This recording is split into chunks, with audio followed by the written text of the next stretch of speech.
Assalamualaikum warahmatullahi wabarakatuh. Selamat datang di kelas 5. Pada kesempatan kali ini, kita akan mempelajari mata pelajaran matematika dengan materi penjumlahan pecahan. Sebelumnya kalian pasti sudah pernah mempelajari pecahan di kelas 4. Nah, sekarang di kelas 5, kalian akan mempelajari penjumlahan pecahan. Iya, pernahkah kalian makan makanan berikut ini? Tentunya pasti sudah pernah kan? Ada 3 macam makanan di gambar tersebut. Yang pertama pizza, kedua cookies, dan yang ketiga ada coklat. Mana ya kira-kira yang paling sering kalian makan?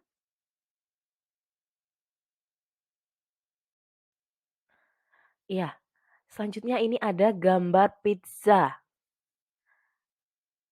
Bagaimana ya bentuk pizza itu? Iya, betul. Bentuknya lingkaran atau bulat. Nah, bagaimana cara makan pizza itu ya?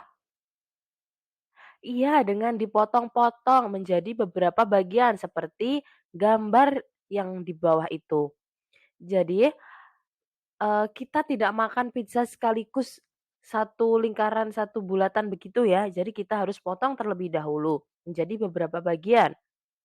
Nah, berkaitan dengan, gambar-gambar ini, karena kita nanti akan mempelajari penjumlahan pecahan, ini adalah gambaran sekilas tentang bagaimana bentuk-bentuk pecahan itu melalui gambar.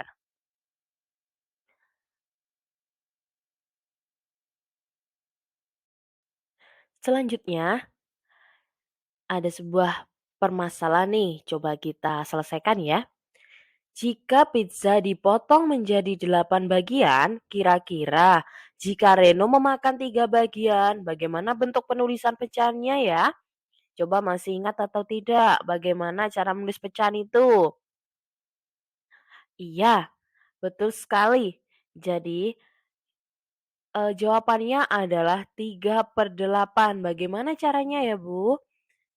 Kita bisa menuliskan untuk yang paling atas itu adalah pembilang dan yang bawah adalah penyebut.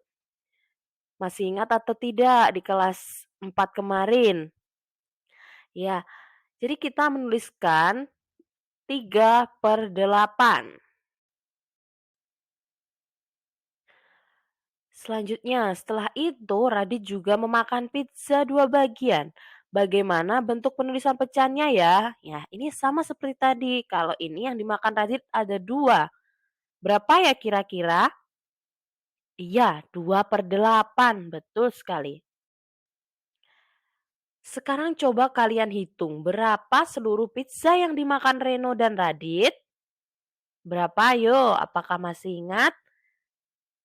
Iya, 3/8 ditambah 2/8. 3/8 adalah yang dimakan Reno dan 2/8 adalah yang dimakan Radit. Berapa hasilnya? Iya, 5/8. Nah, pada pembelajaran kali ini, di dalam materi penjumlahan pecahan ada beberapa sub materi. Yang pertama ada penjumlahan pecahan biasa berpenyebut sama, yang kedua penjumlahan pecahan campuran berpenyebut sama, yang ketiga penjumlahan pecahan biasa berpenyebut berbeda, dan yang keempat penjumlahan pecahan campuran berpenyebut berbeda. Terakhir, penjumlahan pecahan dalam bentuk soal cerita berkaitan dengan kehidupan sehari-hari. Yang pertama, penjumlahan pecahan biasa berpenyebut sama. Nah, ini ada contoh soal. 1/5 ditambah 3/5. Masalah di atas dapat diselesaikan sebagai berikut. 1/5 ditambah 3/5 sama dengan 1 ditambah 4/5 sama dengan 4/5. Atau dengan kata lain, rumusnya A per P ditambah B per P sama dengan dalam kurung A plus B per P. Jadi karena penyebutnya ini sudah sama, kita tinggal menambahkan pembilangnya saja. Penyebutnya tidak perlu dijumlahkan. Selanjutnya, penjumlahan pecahan campuran berpenyebut sama. Untuk menghitung penjumlahan pecahan campuran dengan penyebut yang sama sangatlah mudah karena bagian penyebutnya sudah sama. Contoh soal di bawah ini. 2/3/4 ditambah 2/1/4 sama dengan berapa? Ayo, bagaimana caranya? Nah, untuk pecahan campuran ini ada dua cara. Yang pertama, kita jumlahkan dulu dalam kurung 2 ditambah 2 atau bilangan utuhnya. Kemudian ditambahkan yang pecahannya. Jadi, dalam kurung 2 ditambah 2 ditambah dalam kurung lagi 3/4 ditambah 1/4. Kita jumlahkan dulu yang 2 tambah 2 sama dengan 4 dan yang pecahannya 3/4 ditambah 1/4 yaitu 4/4. Betul sekali. Ya, jadi karena ini penyebutnya sudah sama, jadi kita tidak perlu menyamakannya. Kita tinggal menjumlahkan pembilangnya saja. Hasilnya 4 ditambah 1. Kok 1? Bagaimana Bu? Dari mana asalnya? Ya, 4/4 itu sama dengan 1. Jadi kita tinggal menuliskan saja 4 ditambah 1 sama dengan 5. Kemudian untuk cara yang kedua, dengan cara menjadikannya sebagai bilangan pecahan biasa. Cara kedua ini kita harus merubah dulu pecahan campuran ke pecahan biasa. Langsung saja dengan soal yang sama namun dengan cara yang berbeda. 2/3/4 ditambah 2/1/4 sama dengan 11/4 ditambah 9/4. Dari mana hasilnya, Bu? 11/4 itu, ya. Jadi caranya kita sederhanakan menjadi pecahan biasa dengan yang pertama 2/3/4 dirubah ke pecahan biasa dengan cara 2 kali 4 kemudian ditambahkan 3. Hasilnya 11/4. Untuk penyebutnya tetap tidak perlu dirubah, hanya menuliskan pembilangnya saja. Kemudian ditambah 2/1/4. Pecahan biasanya bagaimana? Ya, 2 kali 4 ditambah 1. 2 kali 4 8 ditambah 1 9. Hasilnya 9/4. Ya, Budia ulangi ya. Eh 2 kali 4 ditambah 3 sama dengan 11/4 ditambah 21/4 yaitu 2 kali 4 8, 8 tambah 1 9. Jadi 9/4.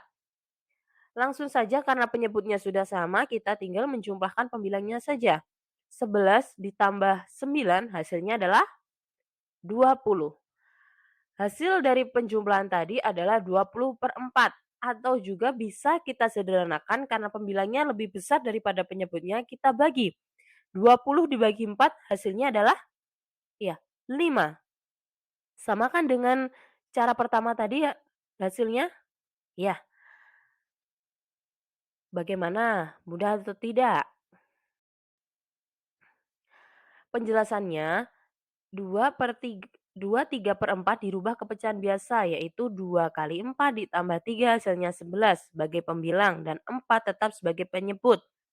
2/1/4 dirubah ke pecahan biasa yaitu 2 kali 4 ditambah 1 hasilnya 9 sebagai pembilang dan 4 tetap sebagai penyebut. Yang ketiga adalah penjumlahan pecahan biasa berpenyebut berbeda. Untuk melakukan operasi penjumlahan pecahan dengan berpenyebut berbeda, maka kita harus menyamakan penyebutnya terlebih dahulu dengan menggunakan KPK dari penyebut dari masing-masing pecahan tersebut. Nah, ini dia penjelasannya. Penjumlahan pecahan biasa. Bagaimana langkah-langkahnya? Ada 3 langkah-langkah. Yang pertama, menyamakan penyebutnya dulu dengan cara mencari KPK-nya. Contoh yang pertama yaitu KPK dari 7 dan 3, yaitu 21. Nah, seperti contoh tersebut silahkan diperhatikan. Ya, yang kedua, menentukan pembilangnya. Bagaimana caranya? Karena kita sudah menentukan penyebut yang sama, kita tentukan pembilangnya. Contoh, yang 5/7 itu dirubah ke penyebut yang sama, yaitu 7/21 itu dapatnya dari mana ya? Iya, 7 kali 3. Jadi kalau bawah dikalikan 3, yang atas juga harus dikalikan 3. 7 kali 3 sama dengan 21. Jadi yang atas juga harus dikalikan 3. 5 kali 3 sama dengan 15. Dan yang bawah 3. 1/3. Selanjutnya ditambah 1/3. 3 kali berapa hasilnya 21? Iya, 7. Berarti 3 kali 7 sama dengan 21 dan yang atas harus dikalikan 7. 1 kali 7 sama dengan, iya, 7. Betul sekali. Selanjutnya, menentukan hasil operasi hitungnya. Setelah kalian sudah menyamakan penyebutnya dan menentukan pembilangnya, kalian bisa langsung menambahkannya. 15/21 ditambah 7/21 sama dengan 22/21. Karena pembilangnya itu lebih besar daripada penyebut, jadi kita bisa sederhanakan menjadi pecahan campuran, yaitu 1/21. Lanjut, penjumlahan pecahan yang penyebutnya berbeda, mengapa penyebutnya harus disamakan dahulu? Ayo, apakah ada yang bisa menjawab? Mengapa untuk menghitung 2/5 ditambah 1/7 kita harus menyamakan penyebutnya terlebih dahulu? Itu karena kita hanya bisa menjumlahkan hal-hal yang sama saja. Misal, 3 kucing ditambah 5 kucing sama dengan 8 kucing. 2 anjing ditambah 4 anjing sama dengan 6 anjing. Nah, bagaimana kalau 3 kucing ditambah 2 anjing? Kita tidak bisa langsung menjumlahkan karena kita tahu kucing dan anjing adalah dua spesies yang berbeda. Kita harus mencari kesamaan antara anjing dengan kucing. Apa kesamaannya? Ayo. Iya, anjing dan kucing adalah sama-sama hewan. Nah, barulah kita bisa mengatakan bahwa 3 kucing ditambah 2 anjing sama dengan 5 hewan. Atau boleh juga 3 kucing ditambah 2 anjing sama dengan 5 mamalia. Begitu pula dengan 2/5 ditambah 1/7, kamu tidak bisa langsung menjumlahkan potongan-potongan yang berbeda ukuran, harus kamu samakan terlebih dahulu ukurannya atau penyebutnya. Begitu ya. Jadi kita tidak bisa langsung menjumlahkannya, kita harus cari dulu persamaannya. Begitu. Nah, sekarang kita memasuki penjumlahan pecahan campuran berpenyebut berbeda. Penjumlahan pecahan campuran secara umum hampir sama dengan menjumlahkan pecahan biasa. Hanya saja pada pecahan campuran, nilai bulat dan nilai pecahan dipisahkan terlebih dahulu. Berikut rumusnya.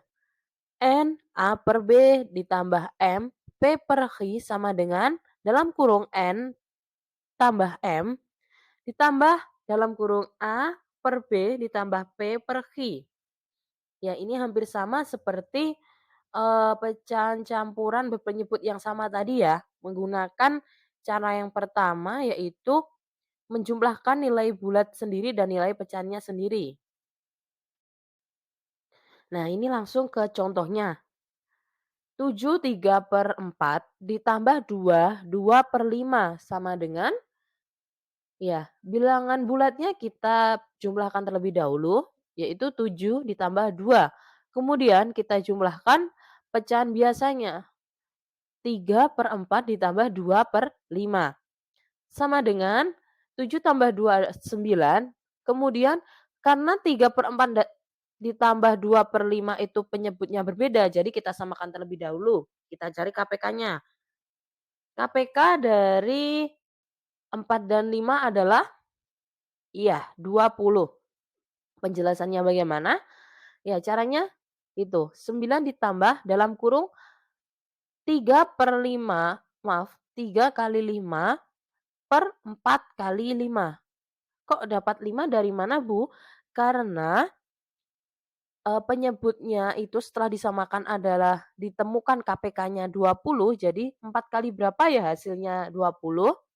Yaitu 5. Jadi ketika yang bawah dikalikan 5, yang atas juga harus dikalikan 5. Selanjutnya 2/5, 2 kali 4 per 5 kali 4. Ya, 5 kali berapa hasilnya? 20. Ya kali 4 dan yang atas juga dikalikan 4. Sama dengan 9 ditambah 15 per 20 ditambah 8 per 20. Lanjut sama dengan 9 ditambah 15 tambah 8 karena penyebutnya sudah disamakan, kita tinggal menjumlahkan pembilangnya saja. 15 ditambah 8 hasilnya 23. Sama dengan 9 ditambah 1/3/20. Kok jadi 1/3/20, Bu? Ya, kita sederhanakan karena 23/20 itu bisa, eee, kita buat pecahan campuran dengan cara 23 dibagi 20, hasilnya, bilangan utuhnya adalah 1 dan sisanya 3. Jadi 1/3/20. Dan hasil terakhirnya sama dengan 10/3/20. Materi yang terakhir, penjumlahan pecahan dalam bentuk soal cerita berkaitan dengan kehidupan sehari-hari. Langsung kita masuk ke contoh soal. Ibu Murni membuat martabak untuk dijual di bazar makanan. Agar menarik, dia memotong martabak dengan berbagai ukuran dan topping yang berbeda. 1/4 bagian diberi topping parutan keju dan selai kacang. 1/8 bagian diberi coklat dan coklat almond. Jika Caca membeli martabak bertopping parutan keju dan coklat almond, berapa keseluruhan bagian yang Caca beli? Coba, untuk mengerjakan soal cerita atau penjumlahan pecahan dalam bentuk soal cerita, kalian harus bisa memahami maksud dari soal tersebut. Bacalah dengan pelan-pelan dan pahami maksud dari soal tersebut. Ya, berikut adalah penyelesaiannya. Caca membeli 1/4 martabak bertopping selai kacang. 1/8 martabak bertopping coklat almond. Jadi martabak yang dibeli adalah gambaran dari martabak yang dibeli oleh Caca. Yang pertama adalah martabak bertopping selai kacang yaitu 1/4 dan martabak bertopping coklat almond 1/8. Ukuran martabak bertopping keju dan coklat almond berbeda. Untuk menghitungnya, yaitu kita samakan terlebih dahulu ukuran martabak selai kacang dengan martabak coklat almond dengan cara membaginya menjadi 2 bagian. Nah, seperti berikut gambarannya. Tadi, martabak bertopping selai kacang kan 1/4 ya. Kita bagi menjadi 2, yaitu menjadi 1/8 ditambah 1/8. Sehingga total dari martabak bertopping selai kacang yaitu 1/8 ditambah 1/8 sama dengan 2/8. Dari sini apakah sudah paham? Ya, jadi total keseluruhan martabak yang dibeli Caca adalah 1/8 ditambah 2/8. 1/8 itu dari yang martabak bertopping coklat almond dan yang 2/8 adalah martabak bertopping selai kacang. Karena penyebutnya sudah sama, kita kita tinggal menjumlahkan pembilangnya saja. 1 ditambah 2 sama dengan 3. Jadi hasilnya adalah 3/8.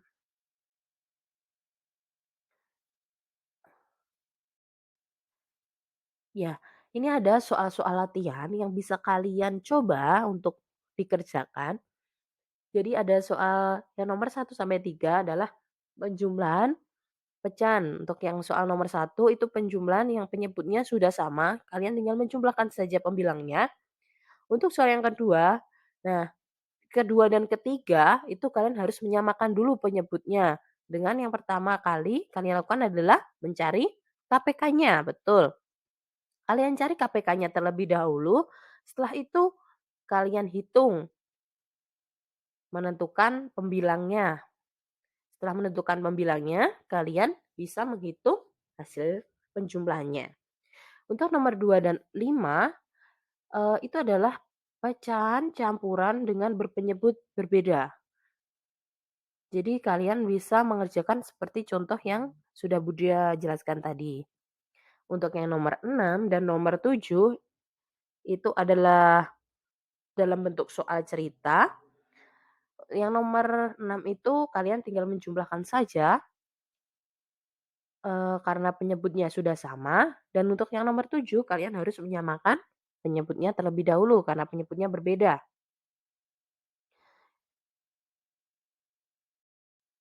Iya, terima kasih anak-anak. Besok kita akan menerapkan konsep ini untuk soal yang lebih kompleks lagi. Untuk sekarang kalian bisa mencoba menyelesaikan soal latihan tadi. Ada 7 soal, silahkan kalian kerjakan dan apabila sudah, kalian bisa, mengumpulkannya ke ibu. Silahkan selamat mengerjakan dan pahamilah soalnya, jangan terburu-buru dalam mengerjakan. Telitilah dalam mengerjakan supaya mendapatkan hasil yang tepat. Ya, terima kasih anak-anak. Assalamualaikum warahmatullahi wabarakatuh.